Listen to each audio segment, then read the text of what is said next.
Como primer tema vamos a hablar de la fuerza de voluntad como enemigo de un plan de alimentación.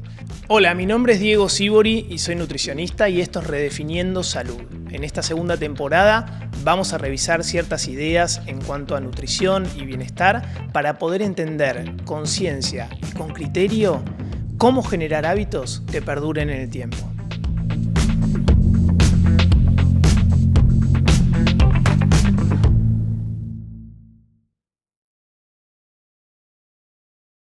Por lo general, las enfermedades crónicas están creciendo a nivel mundial, no priorizamos nuestra salud, sin embargo, cuando llegamos a puntos críticos como alguna patología, hipertensión, diabetes, excesos o carencias de nutrientes que llevan a déficit de rendimiento, solemos acusar a la falta de fuerza de voluntad y no nos fijamos en lo fuerte que suele ser la organización alimentaria. La fuerza de voluntad es la fuerza más débil que existe en el ser humano. Y lo voy a explicar con una analogía que me gusta contar que tiene que ver con el famoso juego del piedra, papel o tijera. Cuando uno juega, la piedra mata a la tijera mata el papel mata a la piedra. Y en este caso, conceptos muy claros en un plan alimentario es el hambre, que cuando uno tiene hambre, mata a la fuerza de voluntad.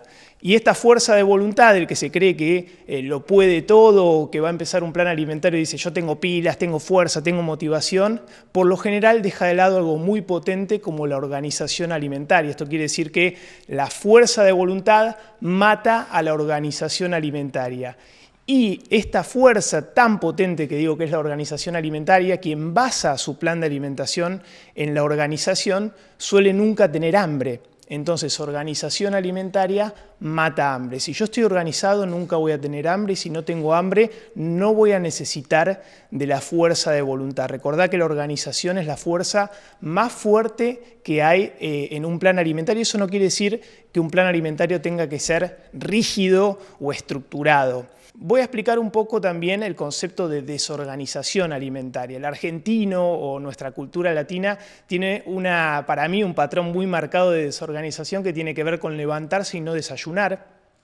Quizás no desayuno por omisión, quizás no desayuno por ignorancia porque no sé las virtudes del desayuno, quizás no desayuno por elección, digo voy a hacer un ayuno intermitente y no desayuno, y luego recaigo en mis actividades laborales a la mañana, me someto al estrés, a la liberación de cortisol, a estar atentos en otras cosas, a dejar de lado un poco la alimentación, hasta que llega un horario, el mediodía, 12, 1 de la tarde, donde viene ese almuerzo, ese poco tiempo para el almuerzo que encima lo tengo que compartir con otras actividades. Es una persona que trabaja en relación de dependencia, por lo general voy a tener un tiempo limitado de 30, 40 hasta 1 hora para comer, en lo cual lo voy a tener que compartir con mandar otros mensajes, dedicarme a otras cosas, ir a asearme, al baño, lo que sea.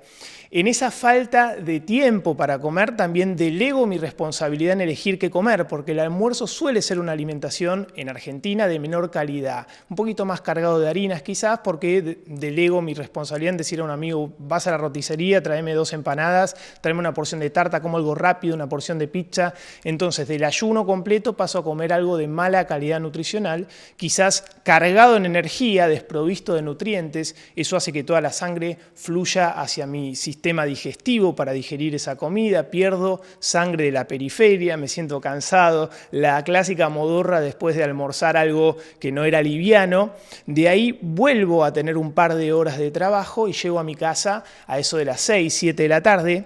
Ahí es donde quiero compensar ese nivel de estrés con algo rico y arranca lo que yo llamo la serienda, que es la mezcla de la merienda con la cena todo junto. No hay una comida definida, empiezo a picotear, se combina todo, no hay un horario, empiezo a comer un pedacito de pan, lo combino con los ingredientes que utilizo para la cena y hago grandes volúmenes de ingestas, quizás también para compensar no solo lo que no comí durante el día, sino también para sentirme bien, bajar esos niveles de estrés. Esas altas cantidades de comida que consumo durante la cena, luego se acompañan de ir a reposar la nave, o sea, cargo mucho combustible para luego irme a dormir. Esa célula queda cargada de azúcar, de glucosa y me levanto el otro día reiniciando esta desorganización alimentaria. Si cargué nafta en el coche y lo estacioné, al otro día me levanto y no voy a tener hambre, no desayuno.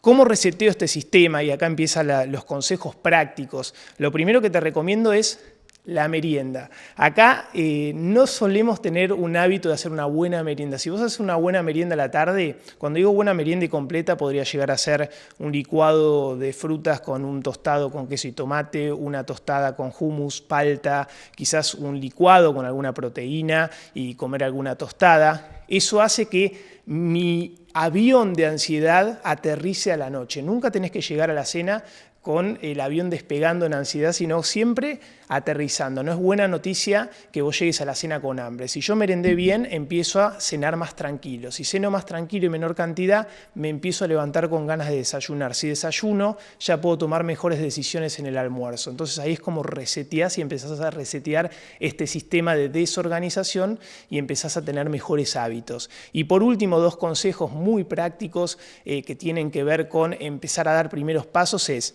ayúdate a la organización con 2 conceptos claves, que es la visibilidad y la accesibilidad de todo lo que tenés a tu alcance. Se han hecho estudios en diversos oficinistas y se han visto que si los oficinistas tenían chocolates, les ponían chocolates de forma accesible y visible, comían mucho más que si se los ponían poco visibles en un cajón pero accesibles, y comían aún mucho menos si se los ponían lejos, poco accesible y poco visible. Entonces uno come lo que tiene. Si vos tenés una frutera, vas a comer frutas. Si tenés galletitas, vas a comer galletitas. Entonces ayúdate en tu organización con tener a mano todo lo que te sirve para un plan de alimentación. Y por último, para hacer un plan de alimentación adecuado y organizarte, te voy a proponer un ejercicio.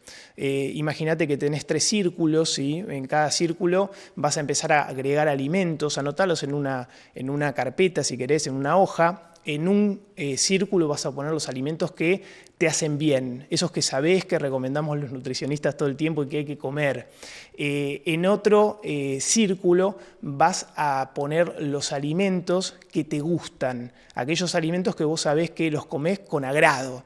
Y en el tercer círculo, y el círculo que no muchos prestan atención cuando hacen un plan de alimentación, es alimentos que controles. Vos tenés que controlar el alimento y no el alimento te tiene que controlar a vos. Si después vos ponés todos esos alimentos y cruzás los 3 círculos, te va a quedar en el medio una combinación de alimentos que te gustan, de alimentos que te hacen bien y de alimentos que controlás como primera etapa para hacer un plan de alimentación adecuado y estar organizado en tu día. Y recordá que la fuerza de voluntad es la fuerza más débil. Gracias por estar del otro lado y recordá que la información es poder. Seguinos, comentá, compartí esta conversación para que llegue a muchas personas.